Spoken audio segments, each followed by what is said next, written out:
बिस्मिल्लाहिर्रहमानिर्रहीम। अस्सलाम वालेकुम जी। आज मैं आपके साथ शेयर कर रही हूँ बीफ पुलाव की रेसिपी, जो कि बहुत ही मज़ेदार रेसिपी है। तो मैं इसे आसान तरीके से बनाना आपको बताऊंगी, तो इसका रिज़ल्ट बहुत बेहतरीन है। आप बिला झिझक इस रेसिपी को ट्राई कर सकते हैं। तो रेसिपी शुरू करने से पहले जो लोग चैनल पर नए हैं काइंडली वो सब्सक्राइब करें, साथ में बेल के बटन को ज़रूर दबाएँ ताकि मेरी हर नई वीडियो सबसे पहले वो देख सकें। तो शुरू करते हैं जी। तो पुलाव बनाने के लिए मैंने उसमें लिया है बीफ का गोश्त, ठीक है। तो ये है तकरीबन 1.25 किलो, 1 किलो से ज़्यादा। तो इसमें सबसे पहले हम डालेंगे 2 टीस्पून नमक। ये बीफ के हिस्से का है, यानी कि यखनी के हिस्से का। यखनी बना रही हूँ मैं इसकी सबसे पहले, और इसे मैंने ऑलरेडी प्रेशर कुकर में डाला हुआ है। और इसमें एक मीडियम साइज़ की प्याज है, उसको इस तरह मोटा मोटा काट लिया हुआ है। और तकरीबन 1.5-2 इंच का टुकड़ा अदरक का, उससे भी इस तरह रफली सा काट लिया। और 12-15 जवे लहसुन के हैं। बस इसमें इससे ज़्यादा कोई मसाला मैं नहीं डालूँगी कि पोटली वगैरह बांधनी पड़े। आप इस तरीके से भी बनाएं, बहुत ही मज़ेदार ये पुलाव बनता है। जो मसाले हैं वो मैं सिर्फ चावलों में डालूँगी। तो ये 2 लीटर पानी मैंने इसमें डाल दिया। तो इसको अब मैं रख दूँगी चूल्हे पे। यखनी मैंने चूल्हे पे रख दी है। तो ये है चावल, ये 1 किलो चावल लिए हैं और इसको मैंने अभी पानी में भिगो दिया है। यखनी चूल्हे पे रखी और साथ ही चावल आप भिगो दें, यानी कि कुकिंग से पहले तकरीबन आधा घंटा पहले भीगे होने चाहिए। चूल्हे पे यखनी रखी थी पकने के लिए, तो उसमें बॉयल आ गया। तो इसके ऊपर ये जो झाग आई हुई है ना मैल सी, इसको आपने साफ़ कर देना। तो झाग उतारने के बाद आपने इसका ढक्कन बंद कर देना प्रेशर का, और इसके ऊपर रख देना वेट। तो फुल आंच पे आपने इसको पकने देना तब तक जब तक इसकी विसल ना चल जाए। जब विसल चल जाए तो फिर आपने मीडियम आंच पे इसको 20 मिनट देने हैं। बाकी आप अपने गोश्त के हिसाब से या प्रेशर के हिसाब से टाइम दे लें। 20 मिनट प्रेशर चलने के बाद उसकी भाप निकाल दी है, और भाप निकालने के बाद हम इसका ढक्कन खोल देंगे जी। तो यखनी बनकर रेडी है।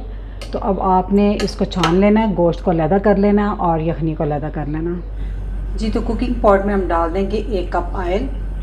अगर आपने गोश्त चर्बी वाला लिया हुआ है तो फिर आप 1 कप से कम ऑयल डालेंगे, लेकिन मैंने चर्बी वाला नहीं लिया था इसलिए 1 कप ऑयल डाला है मैंने।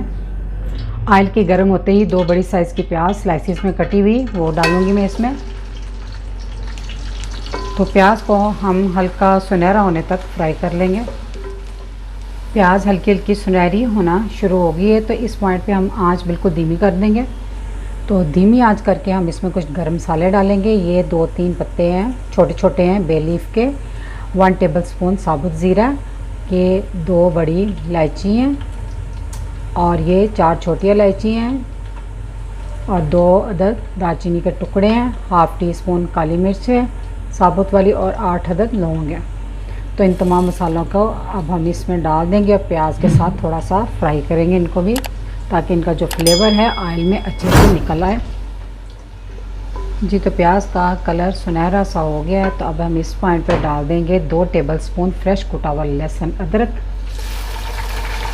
इसको 1 मिनट तक इस तरह फ्राई करें। लहसुन अदरक की बुनाई करने के बाद इसमें 4 बड़े साइज़ के टमाटर रफली काट ली हैं वो इसमें डालेंगे, और साथ ही इसमें डाल देंगे 2 टेबलस्पून चॉप की हुई हरी मिर्चें। अब इसमें डालेंगे 1 टेबलस्पून भरकर धनिया पाउडर, और ये सौंफ का पाउडर है। ये 1 टेबलस्पून से थोड़ा कम है। मैंने 1 टेबलस्पून सौंफ ली थी, उसको अच्छे से पीस लिया, फिर इसको छान लिया। अब ने छान कर इसमें डालना है। ये सौंफ का पाउडर है क्योंकि ये पुलाव में सौंफ लाजमी जाती है। और 2 टीस्पून नमक हमने यखनी में भी डाला हुआ है। अब ये चावलों के हिस्से का है नमक। और ये हाफ़ टेबलस्पून कुटी लाल मिर्च और हाफ़ टेबलस्पून पीसी लाल मिर्च। तो नमक मिर्च का जो इस्तेमाल है आप अपने टेस्ट के मुताबिक कम या ज़्यादा कर सकते हैं। तो अब तमाम मसालों की बुनाई कर लें। टमाटर के पानी में ही इसका कच्चापन ख़त्म हो जाएगा और टमाटर का पानी भी खुश्क हो जाएगा। इसी तरह ओपन करके मसलन इसको अच्छी तरह भून लें। मसाले की हमने अच्छे से बुनाई कर ली है। तो अब हम इसमें डाल देंगे गोश्त, जो कि यखनी से मैंने अलहदा कर लिया हुआ था। तो इसको डाल के थोड़ी सी बुनाई कर लें इसके साथ। गोश्त की कर ली हमने बुनाई। तो अब इसमें डाल देंगे यखनी। 4 गिलास चावल थे तो 7 गिलास यखनी हमें चाहिए। तो मैं 7 गिलास डाल रही हूँ। अगर कम पड़ जाए तो थोड़ा पानी डालकर इसको पूरा कर लें।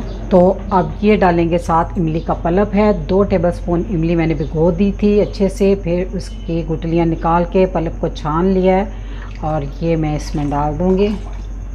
तकरीबन आधा कप पानी में मैंने भिगोया था इसे। चलिए अब इसमें बॉयल आने दें। यखनी में बॉयल आ गया तो इसमें हम डाल देंगे चावल। चावलों का सारा पानी आपने पहले वाला निकाल देना है इसमें से। तो चावलों को एक दफ़ा हल्के हाथों से हिला दें अच्छी तरह पानी में। अब आप इसे ढाँप कर इस तरह पकने के लिए रख दें जब तक चावलों का पानी थोड़ा खुश्क ना हो जाए। और आंच आपने फुल नहीं रखनी, फुल से थोड़ी सी कम पे इसको पकाना है। चावलों का पानी बहुत हद तक खुश्क हो चुका है तो इसको एक दफ़ा हिला लें। अभी हम थोड़ा सा और पानी खुश्क करेंगे इसमें। चावलों का पानी सारा खुश्क हो चुका है, बस हल्का हल्का इसमें पानी होना चाहिए। बस टोटल कहने के आधा कप के करीब इसमें पानी बस हो जब दम लगाना हो।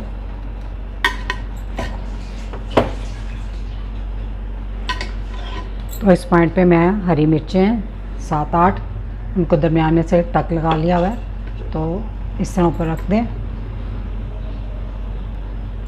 और इस तरह इसके ऊपर ढक्कन रख दें कपड़ा लपेट के। और आंच जो है वो दम वाली कर दें और थोड़ा सा वज़न भी इस पे रख दूंगी मैं, ताकि भाप जो है वो बिल्कुल बाहर ना आए। और तकरीबन 20 मिनट का इसको दम दूंगी। 20 मिनट के बाद हम चावलों का अब दम खोलेंगे। माशाल्लाह से बहुत ही ज़बरदस्त चावल बने हैं, एकदम से खिले खिले, देख सकते हैं आप। तो ये जी बीफ पुलाव बनकर तैयार है। आप इस रेसिपी को ज़रूर ट्राई कीजिएगा। तो रेसिपी अच्छी लगी तो वीडियो को लाइक, फैमिली मेम्बर, फ्रेंड के साथ शेयर कीजिएगा। दुआओं में याद रखिएगा। अल्लाह हाफिज़।